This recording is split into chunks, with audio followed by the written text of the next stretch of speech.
Whether your beer is in a bottle, can, or glass, kick back and relax. It's better on draft.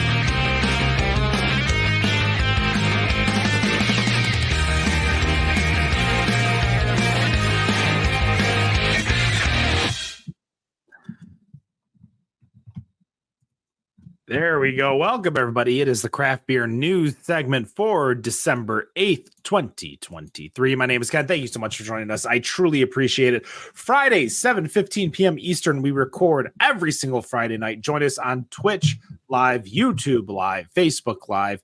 Join us in the chat, as many people were for our first segment talking about craft beer gifts to give, including, of course, on our YouTube page, Wafo, on our Twitch page, Bats McGee and Muttbone, and of course on our Facebook page, Jocelyn. Thank you all for participating. We are back with the Craft Beer News. But first, what are we all drinking? Starting with Rob. Rob, what you got?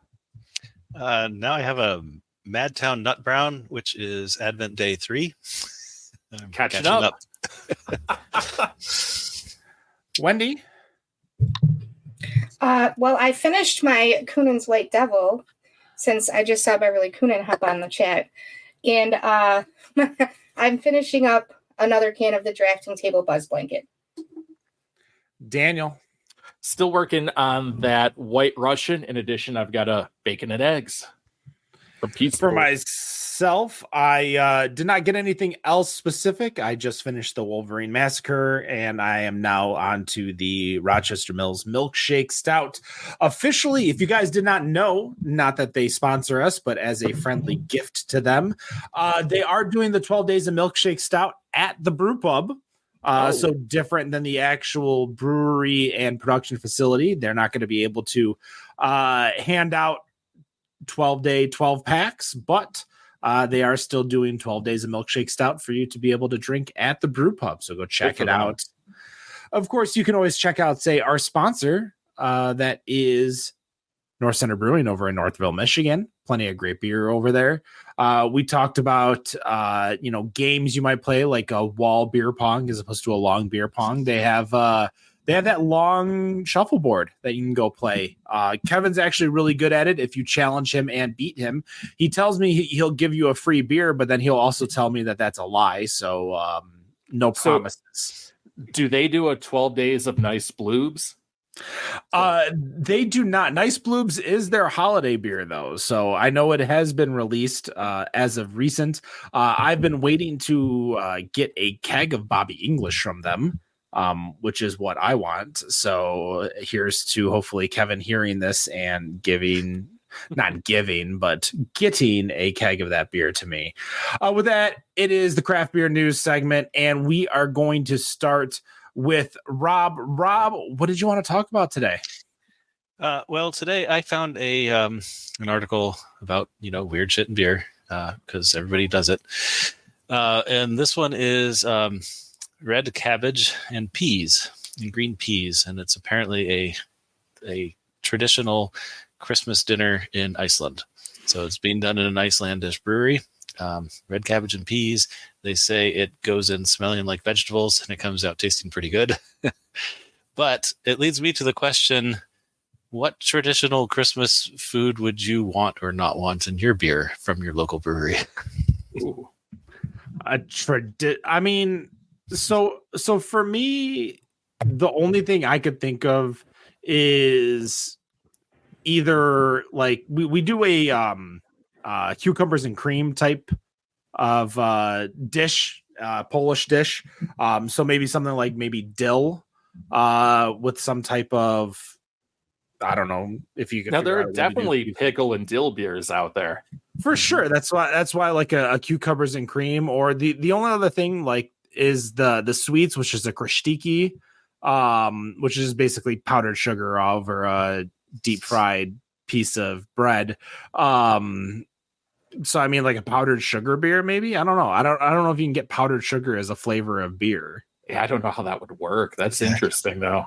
Those are really the only two things that kind of come to mind. That's a Christmas food that I would want. I'm not a big like sweet eater. I do like sweet in my beer, but like sweet eater, I'm not a big pie guy. Like I like pumpkin pie and I don't want whipped cream on it. Just give me the regular ass pumpkin pie. I'm boring like that. So, I mean, those are my thoughts. I don't know if you guys have maybe other family traditions that you can.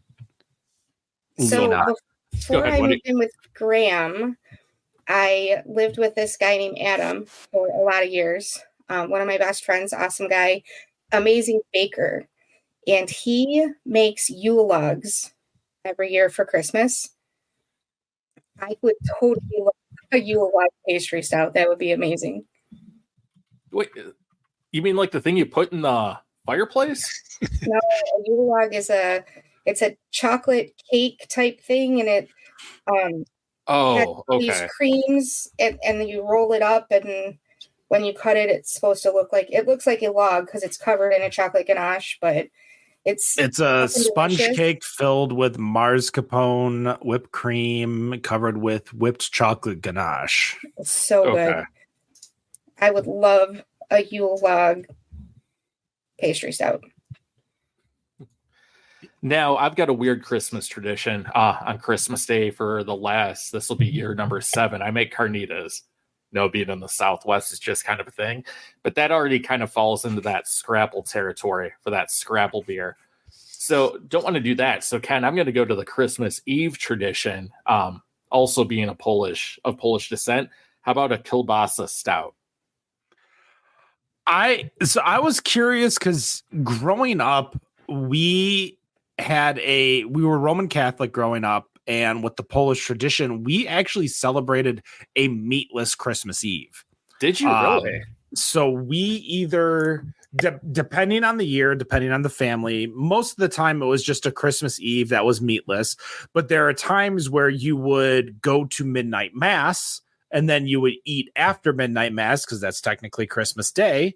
So you would celebrate meatless Christmas Eve by eating meat on Christmas Day. I don't know where it came from. I'm fairly certain it is a Polish Roman Catholic tradition. As it came from my grandmother. We do not celebrate that anymore. Did you do, I can't think of the name of it, where you get the square, the stuff they use for communion? Did you do that on Christmas Eve? I'm trying to think of the name of it, where you'd get like a square and you were supposed to like break off a little bit for blessing, or I'm trying to remember the name of it and I can't think of it either. But yes, we did. We could throw those into a beer, but they don't taste like anything. So it might no. I think there was a communion wafer beer sometime back. Yeah. Was there really? Yeah. Because everybody has put weird shit into beer at this point. Yeah, that's true. Pierogies factor heavily into my Christmas tradition around here. For a while, we were making them ourselves, and then eating them Christmas Eve. But we have not made them for a little while. You just buy them, or do you? Yeah, just buy them. Exactly. Just buy them, fry up some onions and some bacon, and you're all set.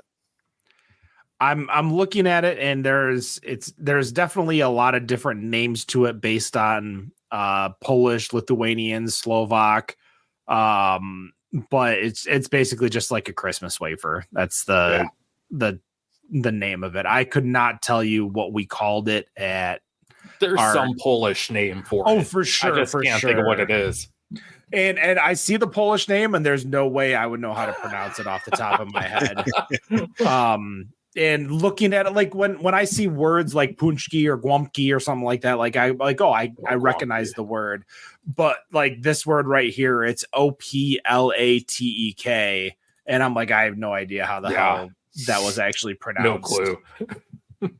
And if we had an Americanized version of even that, so Dan wants some type of meat-based stout. Wendy's saying no kielbasa. Meat does not belong in beer. It's the one time I would say bacon does not make things better. I've only had a couple of bacon beers and they've been okay. Rogue made a good one. It's more the bacon smoky flavor than it is bacon. Yeah. I don't think the fat does so good in the beer. Remember when everyone Remember when everyone was like obsessed with bacon for a few years and they made that bacon vodka, like Bacon or whatever? You can still get bacon. Yeah, that's good for Bloody Marys. You can still get that. Yeah. Nope, not for me. No? Are you a Bloody Mary guy or no? No, I'm not a Bloody Mary guy either. Rob, what about you? Bloody Mary guy? Not particularly, no. It's the tomatoes. I don't like tomato juice. I love tomatoes. Fair. I just want vodka. I will do a Caesar when I'm in Canada sometimes. So I try to stay away from flavored vodka because whatever they use to flavor it, I don't know how they do it, but that sticks with me till like well into the next day, even if I only had one or two. Like, I love a spicy vodka. It was like I shouldn't have drank that. I don't know if it's the oil or whatever they do to flavor it, but mix it into a bloody, yeah, I'm in. You know what I really like in Bloody Mary is aquavit.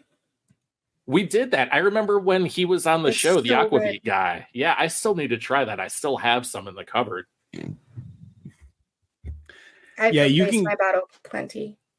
You can actually get, I don't know if you can get Norden over in Arizona, but most Total Wines in their aperitif section, cordial section, will have at least a couple of aquavits. Every time I've gone to one across the US, there's definitely been one.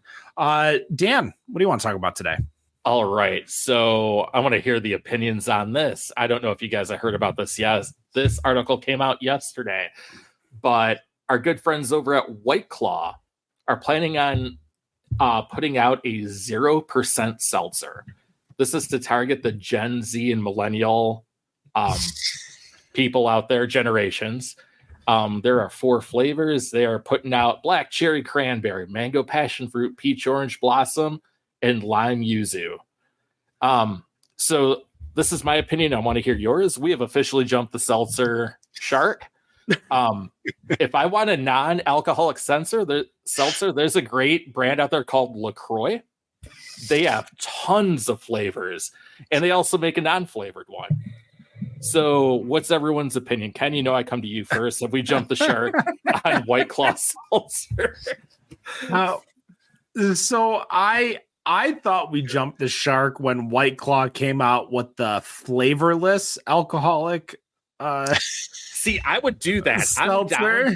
I'm down with that. I'll take an alcoholic non-flavored one because sparkling water is probably what I drink more than anything. So that's great.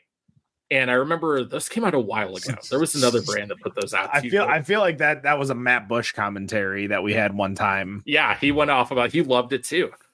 That flavorless seltzer seems like it would be a good mixer if you know you didn't. Yeah, exactly. So if you didn't have enough alcohol because the seltzer was watering it down, I'll mix flavored like a White Claw with a shot of vodka. It's kind of good. Here's the thing, what's the price point that is going to be for these? Because I just can't imagine why you would want to buy. If the LaCroix was too inexpensive for you before, then now you have an option. It does not say in the article the price point. But yeah, I can't imagine a reason to buy one of these. What about you, Rob? No, I with you. I think it's it might be the new cycle of the way to it's a new version of stuff like shrinkflation and things where they repackage the same products but find a way to charge us more for them. So maybe that's what we're getting to next. And it mentions in here, they mention they're trying to compete with things like hop water, hop tea, and athletic brewing.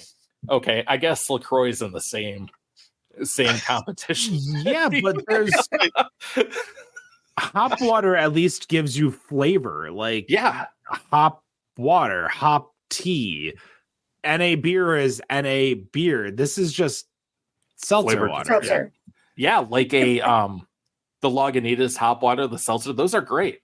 They're, especially if you want to have something that tastes like alcohol but isn't. And then what about you, Wendy? Are you buying these because you like to try everything? No. So are you No, I'm not buying those. That's while you were reading the story, I was thinking, isn't that LaCroix? Yeah. So when you said it, I was like, yeah.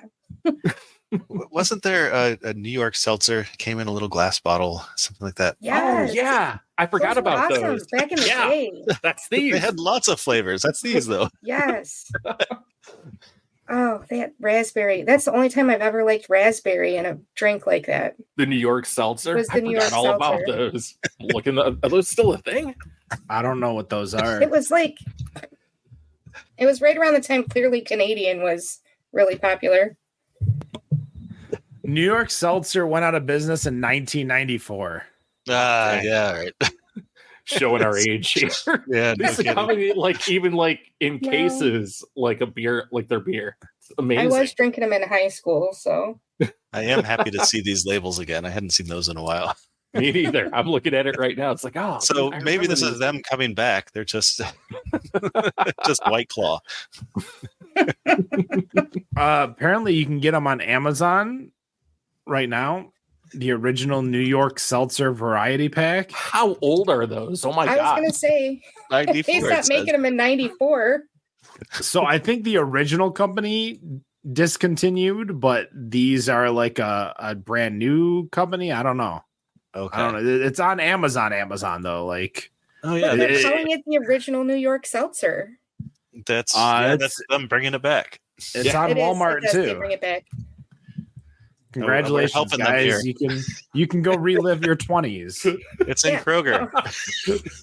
I wish it was my 20s. It was black cherry. It wasn't the raspberry. I like the black Holy cherry. crap! They're so expensive on Amazon. Who's spending $42 for a pack of 12?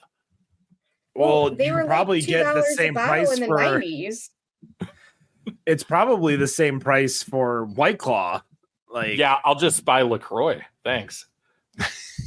They have like 19 flavors. Mudbone saying clearly Canadian was the best. The 12 pack through the website itself, it looks like it's $18. Oh, it's out this of is just stock. someone trying to rip you off. It's out of stock, so they snatched them all up so they could jack up the price. You can get a 4-pack of clearly Canadian for $20. What about Bartles and James? Can we still get Bartles and James? I don't know. The wine cooler's still a thing. That is true. They are still a thing. I think my dad still has some in the garage from my graduation. Bartles and You James just did cans of shots of stuff now. Boone's Farm at a party Some the other day. Why are you doing shots of Boone's Farm? I don't know. People are weird, Dan. Do you want to People drink are more of weird. it than that? Well, okay, yeah. I don't want to drink any Boone's Farm. No, I'm not 17. I'm still a fan of. I'm still a fan of Strawberry Hill. Well, Wendy, what's on your chat for today?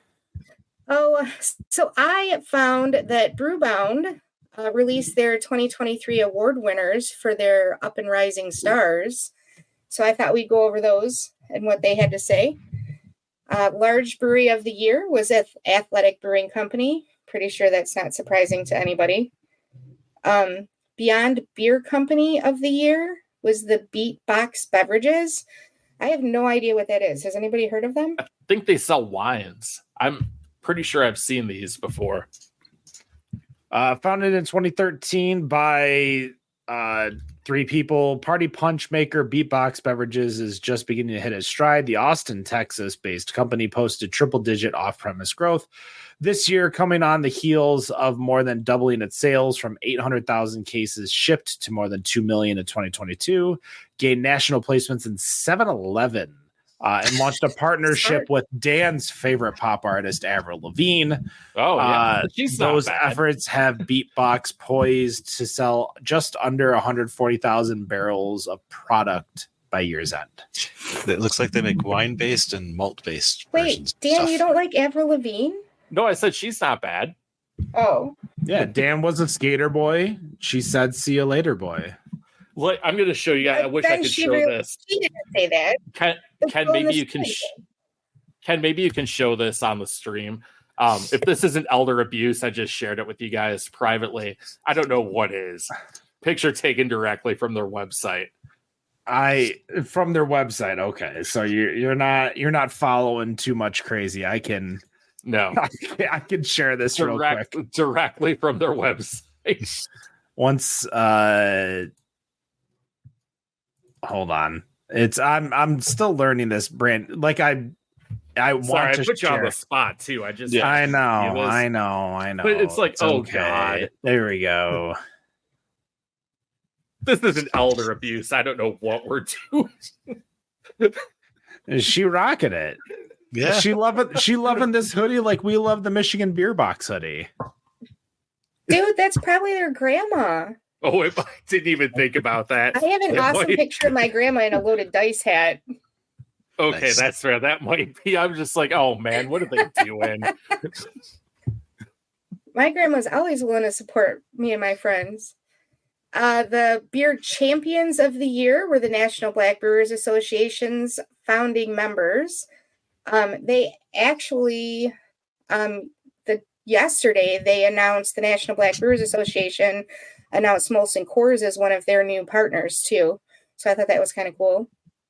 The person of the year is Garrett Marrero from Maui Brewing, the founder and CEO.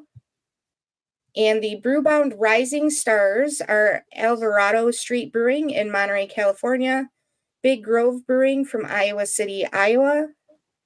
How did I not make it there? Iowa City? What were you doing in Iowa City? And you missed When it? I went to Toppling and Goliath, I actually went back over to Iowa City and hit some breweries while I was there. Apparently there was no Iowa beer map Maybe I app. did go there. Wow. I mean, because if you're in Iowa, you got to go to more than one beer town. Yeah. Like, I don't know. If I'm in Iowa, I'm trying to get out as quickly as possible. But There's no quick way out. There is no quick way out of Iowa. And every turn's going to have every street's going to have like 4 or 5 twists. Like even Omaha's airport in Iowa, you can't escape. It's like you're trapped. It's like Escape from Iowa, just kind of like the movie Escape from New York. You're just kind of stuck there. The stakes are higher though. It was a 3.5 hour drive from where I was at in Indiana, Illinois, to get to Decorah. It would have taken me 45 minutes if I hadn't had to go on all the twists and turns on the roads. Right. Welcome to Arizona. Shit. Crowns and Hops Brewing Company in Inglewood, California. Doka Beer in Oakland, California. I'm pretty sure I probably just massacred that name. Stateside Vodka in Philadelphia, Pennsylvania. Torch and Crown Brewing Company in New York City. And Trace Brewing in Pittsburgh, Pennsylvania. Have you guys been to any of those? Nope. No. I've heard of Alvarado Street, I think. I think I have too. Familiar. Yeah, Alvarado Street, I believe they had a very big I believe they're a Hispanic owned brewery, if I'm not mistaken, or I might be thinking of a brewery in Colorado because this is in California. Nope, I think I'm on the wrong one. Go on. Okay. I was just near Oakland, but I'm sorry. What were you doing? I wouldn't. You survived. So I survived, congratulations. Yeah, thanks. I was working in San Jose. Oh, gotcha. Okay. Yeah, flying through San Francisco. All of that's nearish Oakland. So I was thinking of. Okay. So I want to make sure I get this corrected. I was thinking of Atrevida in Colorado Springs, Colorado. That's where I just got those shirts from. I was like, Alvarado, I think that's it, but it's Atrevida. No, different one. So I am mistaken. I just looked it up and I recognized the patio from the Iowa City Big Grove Brewing Company. Their facility is flipping amazing. And it was probably, I mean, I was wearing a winter coat and I still wanted to go sit on the patio. It was so cool. Like, if you get a chance to go and visit this brewery, do it because it's fucking cool as hell. I haven't gotten to go to any of the other ones. What are some of the rising stars that you guys can think of? Rising stars. Oh, geez. I think you kind of put us on the spot here. Yeah. I did. I did that for a reason. I mean, is Ogma still considered a rising star? Like they're really fucking good at what they do over there in Jackson. Yes, they are. I'm trying to think of where I've been like super impressed with like beer or the brewery or the brewer. I hate to not hate to say it. I think that there is an underrated brewery, and I think Artisan Reserve is a superior underrated brewery over in Romulus, Michigan. That is just a brewery that had bad luck trying to open during the pandemic. A lot of bad stuff happened, but that dude makes very clean beer. Every time I've been in there, great beer. I'm trying to think of what else would be like new hotness here in Michigan, but I can't really think of too much that isn't that's new. What's new in Michigan? I should know this. So I run the map. I've got app. one.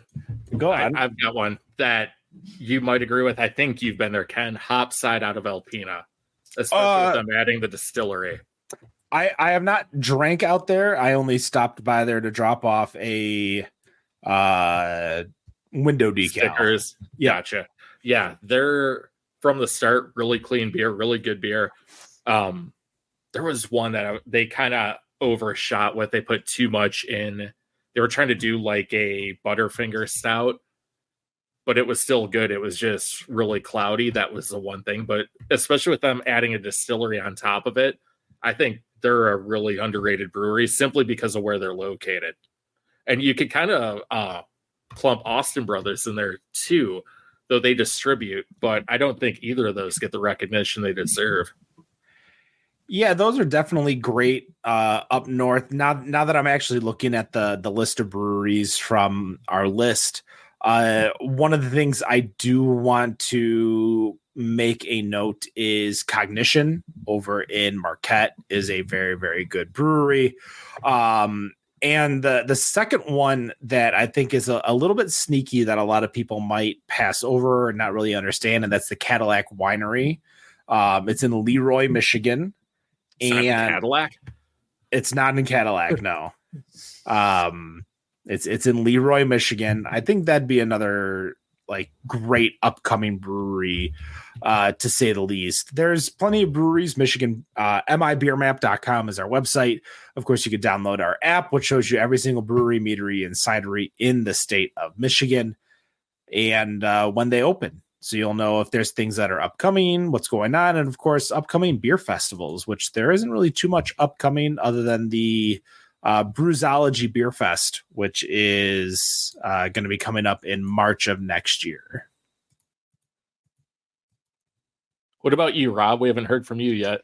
Yeah, so I'm going to go with Indiana beers, which aren't, or breweries, which aren't going to help you all too much, but or there's not going to be too much overlap. I mean, we're a national podcast. We get a lot of listeners. Yeah.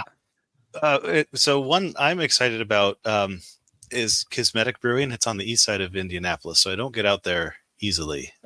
But they do a lot of the traditional styles. They do some of the newer stuff too, but mostly the traditional styles. But I don't know if they make everything with tea, but they make a lot of stuff with tea as well. So wow. It just adds a nice mild flavor, a little extra something to them. They have a Hefeweizen with tea that is delicious. I absolutely love it. There's a brewery on the northeast side. I think it's in Fishers called Primeval Brewing. I would happily name drop them anytime. They are doing some spectacular German style beers, as well as some of the, the more American trendy stuff, but their German style beers are just fantastic. Absolutely fantastic. Yeah, I get looking at those right now. They look pretty good. The Kismetic or Hellas, Primeval. Yeah. They got a Rausch too, which is amazing. Yeah, I would put forth Daredevil as well. I don't know if they can still be considered up and coming because they've been around for quite a while, but they lead with their IPAs, which are good, but they're just, another IPA in the field. But they also will often have a Rausch. Their Kolsch is just wonderful. It's really delicious, and it's usually on tap. Then they've got a few other styles like that, the more traditional stuff. Yeah, if people are ever heading through, Primeval's a great stop. Kismatic is a great stop. It's just in a weird location if you're heading through. So I was trying to find the name of a brewery in Denver that I went to. It's actually outside of Denver on the way to Golden, which I thought it was amazing, but I can't find the name, so I'll have to post it later. There's so many breweries there too. It's hard to let me look through a list and see, or the map. And there's so many that I went through. I've talked about it on the show before because it was an amazing brewery. It's woman owned, women brewing it. The beer was so good. I ended up staying there for like an extra hour than I planned on. So nice. That one I definitely wanted to bring out. Agma's one of my favorites too. And I still think Arclight, even though they've been around for a while, I think people just don't know how good they really are at what they do.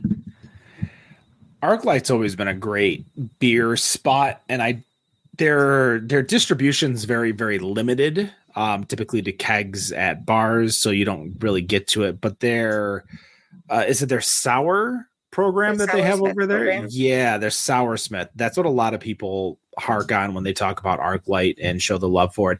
If you actually follow the Michigan Reddit, Michigan Beer Reddit, you'll see a lot of people, and by a lot of people, one person who always posts about Lost Art beer.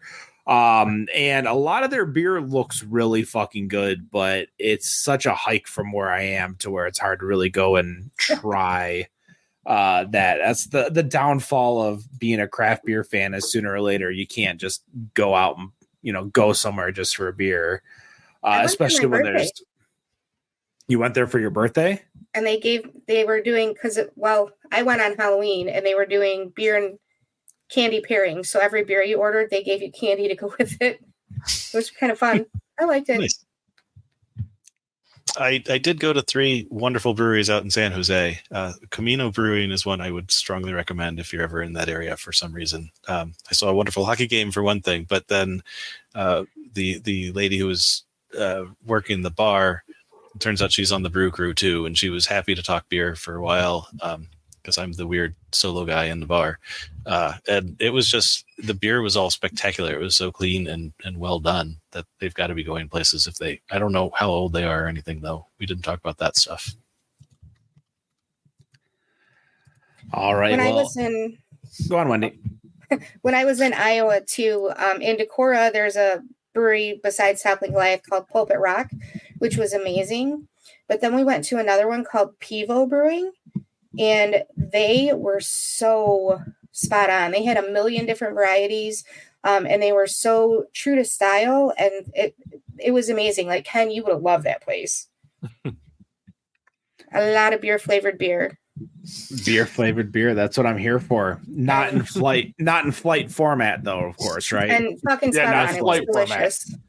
I didn't do a flight at Camino. I did 3 different 5-ounce pours, or 2 5-ounce pours and 2 10-ounce pours is what I did. But that's like a flight Ken does not approve. It was sequentially.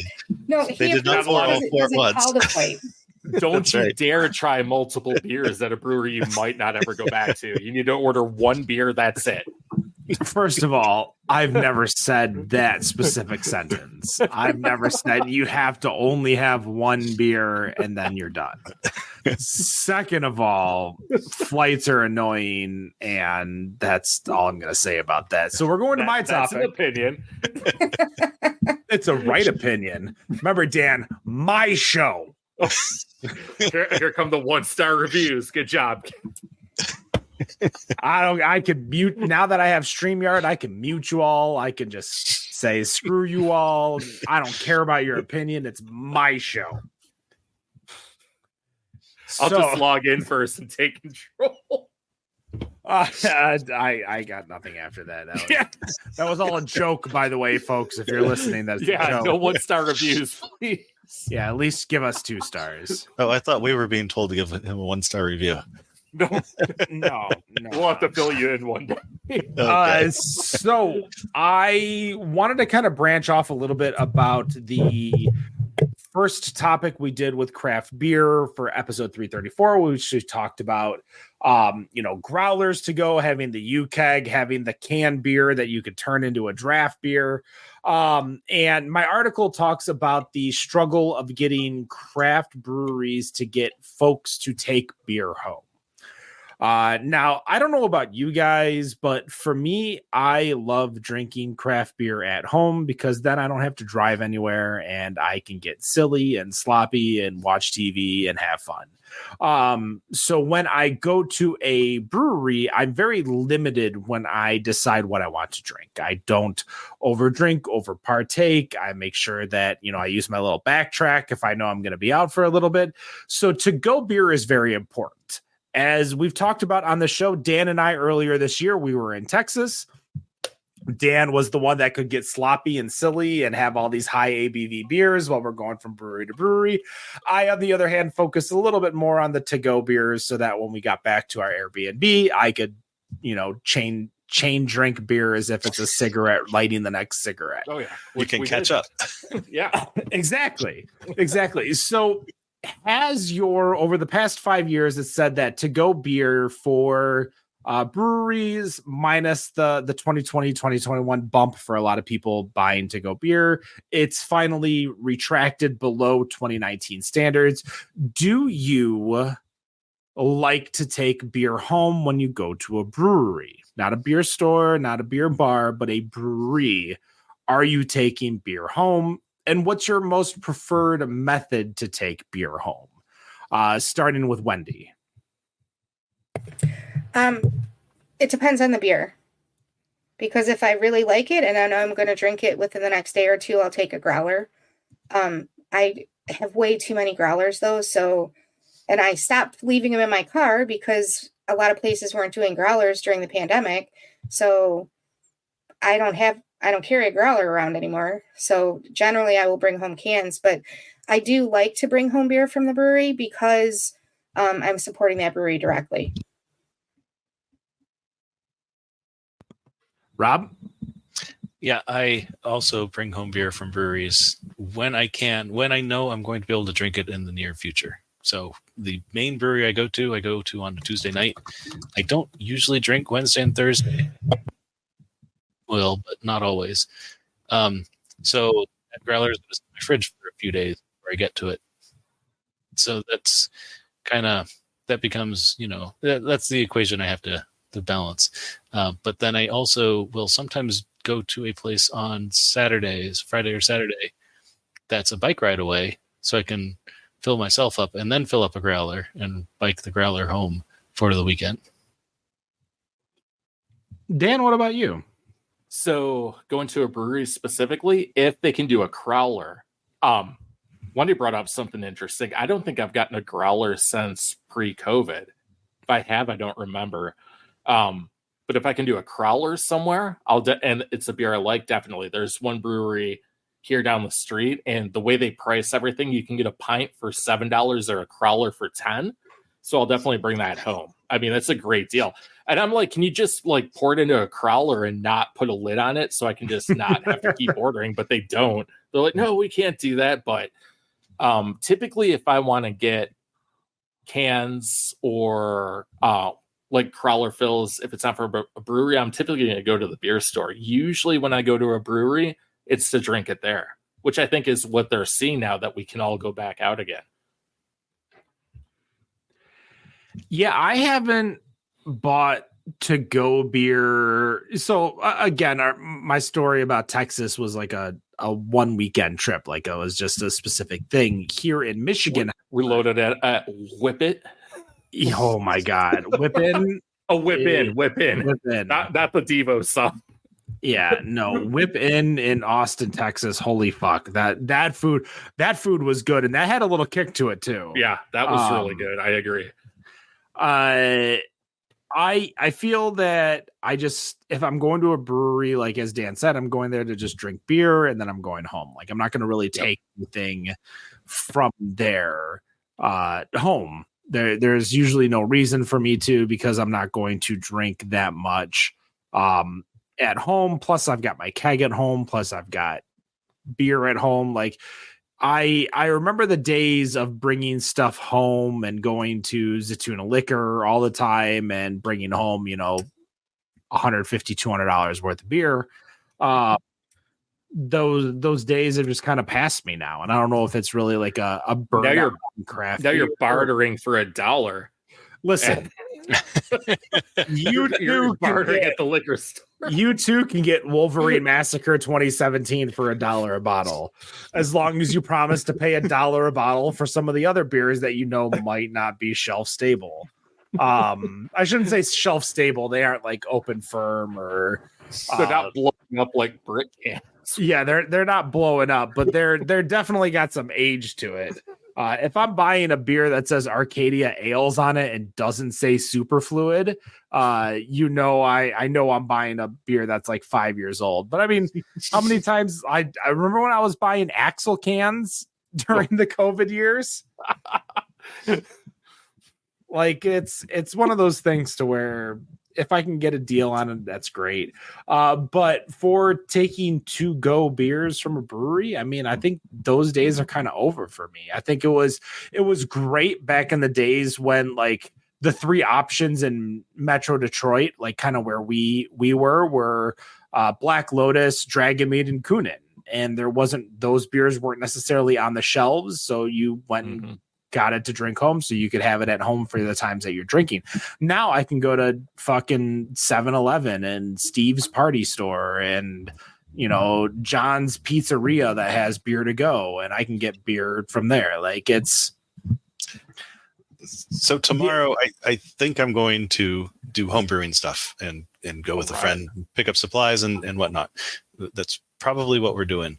But so we'll be going to Great Fermentations. A lot of homebrewers have definitely ordered from them online, but right next door is Beer Brewery. And so we will definitely bring growlers and get beers filled to bring home, because that's what you drink while you homebrew. Absolutely. Quick question. I don't want to derail it completely. Are you doing whole all grain over a propane burner, or what do you do? No, I just boil water on my stove. Extract. Okay. Yeah, extract. Yeah. Have you ever tried brewing a bag, doing 3 gallons instead of 5 on the stovetop?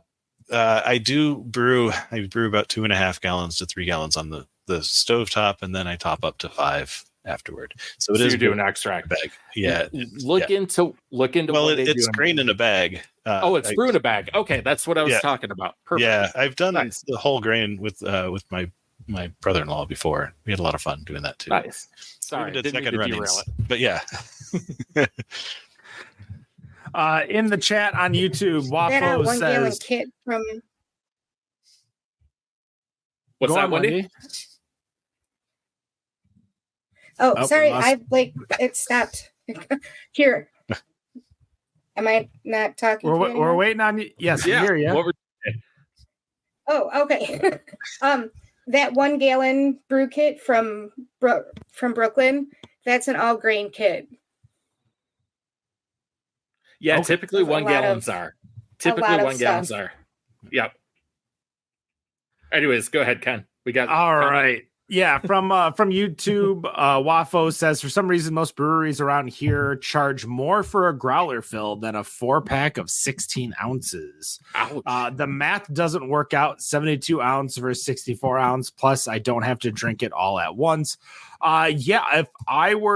If you're charging more for 4 pints for the growler, then I don't know what you're doing. That sounds like a poor business decision, to say the least.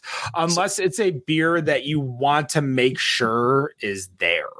Like if this is a growler of a beer that's like your stationary beer and you're almost out of it or whatever, like to lose that in-person sale, that's probably the only reason I could think of where you would charge more.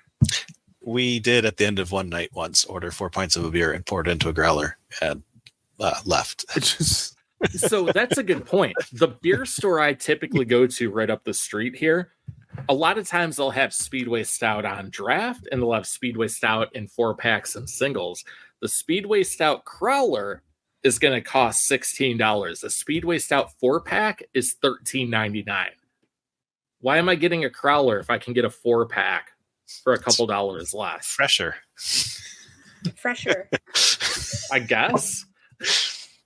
There are some price decisions and sale decisions that people make that I quite don't understand. Like we talked about, like if it's a beer that you don't want to leave the building, but that person is very adamant about taking a growler home, sure, I'm going to charge you more for it. Because maybe it's your specialty beer or a beer that you want people to make sure that it lands to more people, like more people get a chance to drink it. Sure, great, perfect, understand.